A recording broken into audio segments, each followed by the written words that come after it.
Hi everybody, I'm Pamela Atwood. I'm a gerontologist, a certified dementia practitioner, and a certified laughter leader, and welcome to our Confident Caregivers series. This is show number 6, and in this show, what I've decided to do, I'm totally a geek when it comes to aging issues and my field of gerontology, the study of aging. So I've actually done a little quick research on the top subjects in aging news, the hot topics in aging, if you will. So today we're going to talk about the four the four most researched, the four most popular topics, hot topics in aging. And some of them may surprise you, so we'll talk about these real quickly. Cognitive decline, no surprise, a hot topic. As our older adults, our population is aging, and statistics tell us when we have this baby boom generation, the so-called baby boomers, about 8,000 Americans turn 65 every day in our country, and that's going to continue until the year 2029. So the numbers of older adults who are aging and staying robust in their age a lot longer, so they're living longer. As that population is aging, we're having more and more people diagnosed with cognitive impairments. So the hot topics this year were actually in a whole myriad of subcategories within cognitive decline. So the research really looked a lot at cure or potential cause, because they still don't know what causes conditions like Alzheimer's disease. Oh, there's Fred, my cat. Hi, Fred. He's my computer cat. And we adopted him from my husband's elderly aunt who had Alzheimer's disease. So when she was brought to an assisted living, they wouldn't accept cats. So Fred came to Connecticut to live with us. So, cure. We still don't know what causes Alzheimer's disease and a lot of the other conditions that cause dementia. So they also don't know exactly how to cure it. So a lot of research obviously is being done in that arena. But this year they also spent a lot of focus on care systems as well. So the greenhouse model, the Eden alternative, the Pioneer Network's efforts to help us reconceptualize how we take care of older adults with cognitive impairments. A lot of research was spent looking at those models as well. And the big topic this year really was on dementia and driving. So within the field of cognitive care, dementia and driving was a big focus. There was a terrible incident in California where someone with dementia was still driving, plowed into a group of community folks and couldn't stop. We're going to actually spend some time focusing on that in our next show. And I'm going to actually review some of the differences between being able to operate a vehicle and safe driving. And we're going to look at the cognitive processes that go on there so that people can kind of understand when mom, dad, spouse, sibling, whatever the relationship, person with dementia says, well, I can still drive a car, how to kind of combat that and how to shed light on the differences to help give insight into what else is going on there that makes the driving a real safety concern. So we're going to talk about that in our next show. Depression was another hot topic in aging. And really what the research here focused on was that under the people with dementia, people with depression are still being under-recognized and under-treated. So even if the physician or the clinical team picks up that someone is depressed, an older adult is depressed, they're under-treating it. So that's one of the things that as caregivers we really need to advocate for. Can this be depression? And a lot of times depression presents as anxiety and irritability and some agitation, not sadness, teariness, etc. when someone's younger maybe. So a lot of times somebody says, well, no, he's just being stubborn and he's just being, a crotchety old man. He's not depressed. In fact, he probably is depressed. One of the things that the research really looked at this year was the efficacy, the effectiveness of the medications, that the medications we now have in the market to treat depression are really very effective. And also, so is exercise. So it's very important that we're also advocating that don't have to just be a pill-taking society, that a lot of times the ailments of aging can very effectively be managed with exercise as well. And that really brings us to our third hot topic, which is mobility. And a lot of the research here showed really looking at, are there ways to prevent frailty, which actually was one of the top 10 separated out from mobility, but general frailty.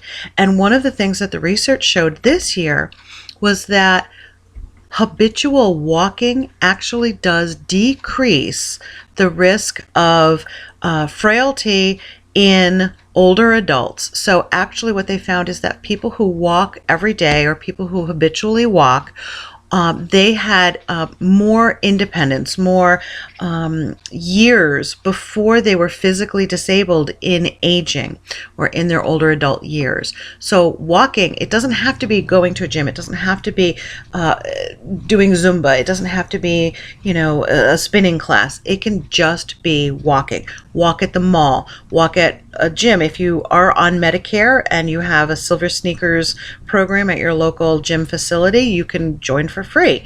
But those are the kinds of things that people need to do. Just walk around your neighborhood if it's a safe neighborhood. If it's flat, or walk back and forth laps at your local high school or your college campus.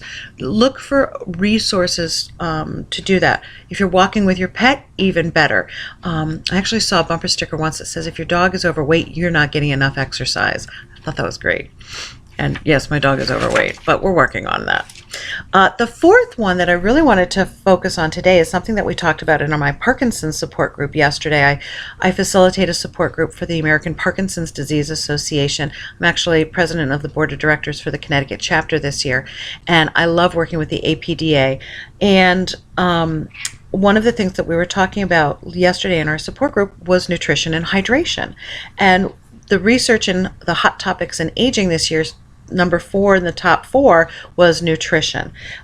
What they're finding is that older adults are chronically undernourished, and this is a real problem. And I think that those of us in the field of aging really do understand that when people get older, they have fewer calorie needs, or less calorie needs, especially because they're not, if they've retired, maybe they're not as active. But a lot of that is a myth that is actually related to a different cohort, a different group of aging people. Our aging population now is healthier and more active than it's ever been. If you think about how old, if you're lucky enough to have your parents still alive, and I am, my parents are still alive and they're very active. My mother runs 2 businesses. She has her own secretarial service, and she actually is also a full-time realtor. She takes care of my daughter after school. She's, the town taxi for my niece and nephew. I mean, she's out and about all day, every day. She's much more active. And if I think about how old her parents were when they were her age, they were very frail. Actually, her mother had already passed away. I mean, she's outlived what her mother was already. So it's a very healthy, robust aging cohort that we have now.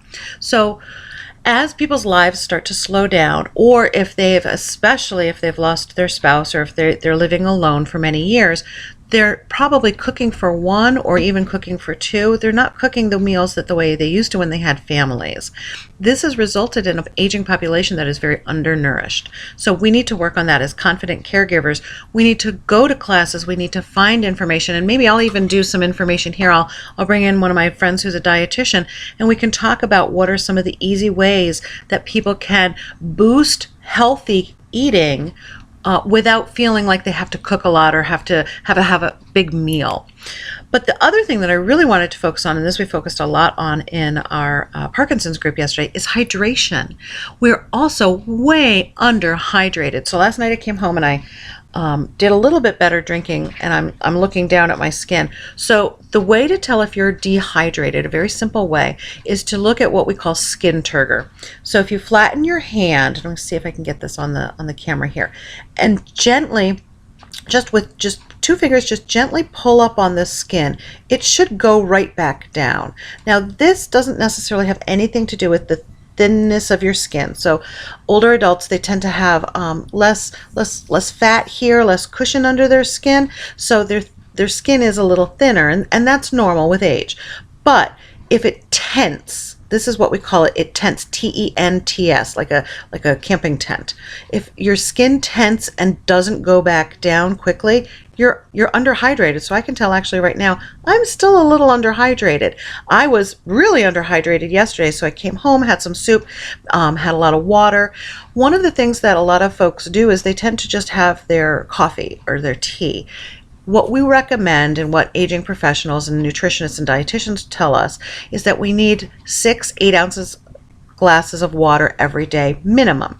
Now, if you're out working in the yard, if you're out if you're, doing your walking at the mall or whatever, then you're going to be needing more water. This time of year, especially here in Connecticut, winter, it was flurrying this morning. It was beautiful. The other night when I came home and there was snow on every branch and twig, it was absolutely gorgeous. This time of year, though, all of that moisture goes right into the atmosphere and we are very dry, but we don't feel dry because we're not hot and sweating in the sun like we do in July. So we need to boost our hydration. Then doing this test, if that tells you that you're a little dehydrated, increase your fluid intake. They actually know now that by the time you feel thirsty, you are already at twice a deficit from what you need to be drinking. So we need to boost up our hydration throughout the day. We need to plan it. That doesn't mean you just have to sit around drinking water all day, although that's not a bad thing. It's great for your skin. It's good for your mobility. You will feel better. But also soup, pudding, jello, popsicles. There's lots of different ways that we can get hydration into us. Be careful of juices because so many of them are full of sugar, and really read the labels to see about the sugar content. So avoid sugary juices, but even just some water with some fruit infused into it, or just in our hydration stations at Hebrew Home where I work, there's always either fruit or cucumbers or something in the water, and it really makes it so refreshing. I absolutely love it. But also watch out for caffeinated beverages. Caffeine is actually will dehydrate you. So if you're drinking coffee and tea, make them decaf. Okay, personal confession, I don't see any point in drinking decaf coffee. I will drink decaf tea. So I know that if I'm drinking coffee, I need to double up my water intake on either side of that so that I'm staying hydrated. At least that's my goal. So even don't have to be perfect. It doesn't have to be perfect. It just has to be good enough. So don't beat yourself up if you say, oh my gosh, I didn't get enough hydration today. Oh, I just can't do this. One day at a time, take it easy, go for a little bit better than it was yesterday. And that's all that you need to do is work on it. One of the things that's great, and I think this was a quote from the other day, we learn from our mistakes. That's what life is really all about. I promise I will end with a quote. I found a really cute quote. Where did I put it? It was a really cute quote from Ann Landers. Pam needs to get back to organizing. Well, it was a cute quote, and I'll have to share it with you on my next show. So I hope that you will continue to follow us. Subscribe to the YouTube channel under Pamela Atwood. Oh, and I got a new email, so feel free to email me anytime you want. It's Pamela Atwood, LOL, because I'm a laughter leader and I love laughing. So Pamela Atwood, LOL, @gmail.com. And your personal care consultants are ready here to help. So if you have questions or if you have suggestions for other shows, please put them in the comments. You can also follow me on Instagram at pamela.atwood. Also, you can check out our website at www.agingcareacademy.org. Thanks, and I'll see you in our next show. Have a great day.